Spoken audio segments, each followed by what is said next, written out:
23 दिवसांच्या टोल मुक्तीनंतर कालपासून पुन्हा टोल सुरू झाले। आज रविवार असल्याने अद्यापपर्यंत वाहनांच्या रांगा लागलेल्या नाहीयेत।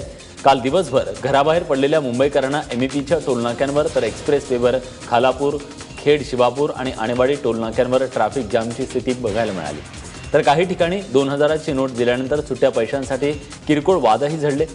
200 रुपयांपेक्षा जास्त रुपयांच्या टोलसाठी 500 रुपयांची नोट चालणार। पंतप्रधान नरेंद्र मोदीजींच्या नोटाबंदीच्या निर्णयानंतर टोल टॅक्स वसूल करण्याचा आज दुसरा दिवस आहे। मी सध्या उभा आहे मुलुंड टोल नाक्यावर आणि या टोल नाक्यावरनं जो रस्ता आहे तो थेट ठाणे आणि नाशिकच्या दिशेने रवाना जातो आणि मुंबईकर देखील आज रविवार असल्यामुळे याच रोडने आपल्याला ज्या ठिकाणी जायचं आहे त्या ठिकाणी जाण्यासाठी निघतील। सकाळची वेळ आहे, इकडे गाड्या यायला सुरुवात झालेली आहे। खरं तर आजचा जी सिस्टीम आहे ती स्वॅपिंग मशीन इकडे अवेलेबल हव्या होत्या, पण अद्याप देखील टोल नाक्यांवर आहे त्या स्वॅपिंग मशीन उपलब्ध नसल्याचे आपल्याला इथे चित्र पाहायला मिळत आहे।